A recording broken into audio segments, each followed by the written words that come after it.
Hi dears, നമ്മൾ ഇതുവരെ കാണാത്ത ഒരു വള്ളിച്ചെടിയെ പരിചയപ്പെടുത്താനാണ് ഇന്നത്തെ ഈ ഒരു വീഡിയോ കേട്ടോ. കംബോഡിയ ഹെലികോപ്റ്റർ, ഹിപ്റ്റേജ് ലൂസിഡ എന്നൊക്കെയാണ് ഈ ഒരു പ്ലാന്റിൻ്റെ പേര്. ഇന്ത്യൻ ഹൗത്തോൺ എന്നറിയപ്പെടുന്ന ഒരു ചെടി കൂടിയാണിത്. ഇന്ത്യൻ ഹൗത്തോണിൻ്റെ ചെടി നമ്മൾ നോക്കുകയാണെങ്കിൽ കൂടുതലും കുറ്റിച്ചെടികളാണ് കാണാറ്. പക്ഷേ ഇത് നല്ല മനോഹരമായിട്ടുള്ള ഒരു വള്ളിച്ചെടിയാണ്. ഇളം റോസ് നിറത്തിലുള്ള പൂക്കളാണ് ഈ ചെടികളിൽ നിറഞ്ഞുണ്ടാവുന്നത്. ഏകദേശം തുമ്പിയുടെ ഷേപ്പിലുള്ള സീഡ് പോട്ട്സ് ആണ് ഈ ചെടികളിൽ കണ്ടുവരുന്നത്. ഇതിനുള്ളിൽ സീഡ്സ് ഉണ്ടാവും. ഈ സീഡ് ഉപയോഗിച്ചും നമുക്ക് പ്രൊപ്പഗേറ്റ് ചെയ്യാനായിട്ട് പറ്റും. സീഡ്സ് ഉപയോഗിച്ചാലും കട്ടിങ്സ് വെച്ച് പ്രൊപ്പഗേറ്റ് ചെയ്താലും കിട്ടുന്ന റിസൾട്ട് വളരെ കുറവായിരിക്കും. അതുകൊണ്ട് തന്നെ ഈ ചെടികൾക്ക് വില കുറച്ച് കൂടുതലാണ്.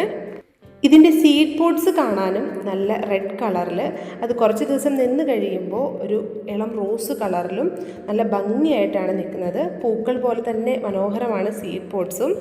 ബട്ടർഫ്ലൈസിനെയും അതുപോലെ തന്നെ തേനീച്ചകളെയും ഒക്കെ നമ്മുടെ ഗാർഡനിലേക്ക് എത്തിക്കാൻ ഈ ചെടി ഒന്ന് മാത്രം മതി.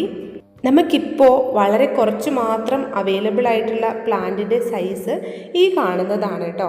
ഇതിലും കുറയില്ല, ഇതിലും കൂടുതലും ഇല്ല. ഈ ഒരു സൈസിലുള്ള പ്ലാന്റ്സ് മാത്രമേ അവൈലബിൾ ആയിട്ടുള്ളൂ. ഈ സൈസിലുള്ള പ്ലാന്റിന് നമുക്ക് 300 രൂപയാണ് റേറ്റ് വരുന്നത്. ഇപ്പോൾ നമ്മുടെ കംബോഡിയ ഹെലികോപ്റ്റർ ആവശ്യമുള്ളവർക്ക് താഴെ കാണുന്ന വാട്സാപ്പ് നമ്പറിൽ കോൺടാക്റ്റ് ചെയ്യാവുന്നതാണ് കേട്ടോ.